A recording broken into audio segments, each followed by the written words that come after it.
What's up, guys? My name is Star, and today we have a lot to cover, so let's get started. So today we have two topics that actually aren't hip-hop related.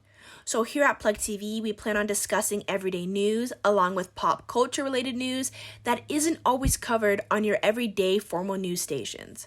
So with that being said, let's get right to it. So a 19-year-old college student from Massachusetts was rushed to the hospital for what was thought to be a severe case of food poisoning. However, once he got to the hospital, it became obvious that it was much more than that. As reported by the New England Journal of Medicine, the hospital staff knew that it had to be something beyond food poisoning because his symptoms escalated and he ended up losing both of his legs and all of his fingers. The student had apparently eaten leftover rice, chicken, and lau mein the day before his admission. Shortly after eating his plate of Chinese food, him and his friend who had the same meal began to feel sick and were vomiting because of the food. While his friend ended up recovering from being ill, the patient continued to experience horrible vomiting, stomach pains, muscle pain, weakness, and chills. As time passed, his symptoms severely escalated to intense chest pain, shortness of breath, headache, neck stiffness, blurry vision, and skin discoloration. And things only get worse from here, guys. As reported by Newsweek, the student was initially rushed to the hospital 20 hours after he started vomiting. At this point, he had a very high fever of 105 degrees and an unusually high heart rate. His skin transformed into a splotchy, purplish rash that practically covered his entire body.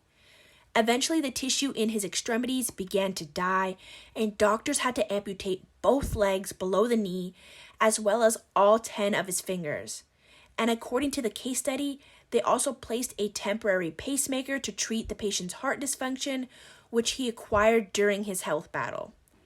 After treating the patient for a couple of days, the doctors later diagnosed him with meningococcal purpurofulmin disease, a very rare complication of septic shock. Many of the patient's symptoms, fever, respiratory collapse, shock, and organ failure were consistent with sepsis, where the body's response to an infection causes widespread inflammation and possible damage. Purpurofulmins is an especially rare feature that can occur with septic shock, and it can cause distinctive blood spots or lesions on the skin. The doctors came to a conclusion that most of his symptoms may have occurred because he never received the recommended booster shot after getting his first dose of the meningococcal vaccine. As stated in various news reports, the hospitalized student was overall healthy before his admission. He had a history of anxiety and depression, as well as some drug use, drinking a couple times a week, dabbling with cough syrup and antihistamines, and smoking marijuana daily, as well as 2 packs of cigarettes weekly. He had worked part-time at a restaurant and had no history of drug allergies.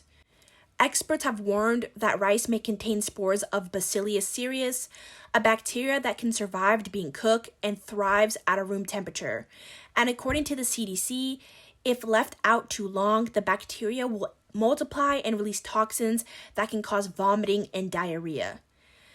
This story is insane, and honestly, it reminds me of how important safety conduct when handling and dealing with food really is. Like, once we're done eating something, we either need to put it in the fridge or throw it out. You know, when you're handling meat, when you're handling raw eggs, make sure you guys are washing your hands. Make sure you guys are being very thorough about how you're handling your food, because we don't think about it. Sometimes, you know, we have so many other things on our mind. The last thing we're thinking about is, did I put my leftover food in the fridge? And we look at it, we think it looks fine, it smells fine, it is fine, let me eat it. But little do we know, just like this kid, like, sometimes the food we eat can contain bacteria, or personally our bodies are not, adequate to handle certain things, and then we get put in this really life-threatening situation. So moving forward, let's all really try to think about where our food is coming from and how we are handling our food, guys.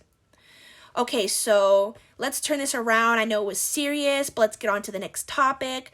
And for everyone out there who has a podcast, wants to make a podcast, listen up, guys, because this story is for you. So recently, YouTube has made it public to a lot of people in the podcast space that they are offering grants of up to $300,000 $1,000 to attract individuals to create video versions of their shows on YouTube. The major company is extending offers of $50K to individual shows and $200K to $300K to podcast networks. The money that is being granted to these individuals is to help the producers affiliated create filmed versions of their segment shows, or to also take their creativity elsewhere in this video form of things. This move could bring more substantial programming to the Alphabet Inc. owned streaming service and bulk up its overall podcast lineup. Now, YouTube has already become a powerful podcasting platform. However, they are pushing this new wave of providing money to motivate individuals to create more visual content on YouTube. Known YouTubers in this space consist of podcasters like Joe Rogan and the H3 team, who grew their followings on the service thanks to its discovery algorithm. They have gone on to become some of the most popular podcasters in the US, according to Edison Research. However, the cost to build a studio, hire editors, and develop a fully functioning video publishing pipeline, oh my gosh, guys, that was a mouthful, can block networks and shows from adopting the platform. For those interested in creating a podcast or those who already have one, like I said, this is for you guys. This is super sick in my opinion. I know there's a lot of people that want a podcast, but they don't have the funds to really get it up and starting. So this is for you. Take advantage of these opportunities. Social media and just media platforms in general are the way to go. I know it feels like there's already a lot of podcasts out there, and I've seen y'all on TikTok, on Instagram, making jokes about a certain type of podcast, but I say go for it. I mean, I know a lot of people want to be able to talk and have a platform to really push their ideas and open conversation, so go for it, y'all. Heck, at this point, I just might make my own podcast. Just kidding. Y'all don't want to know what I'm going to talk about. But that'll be all.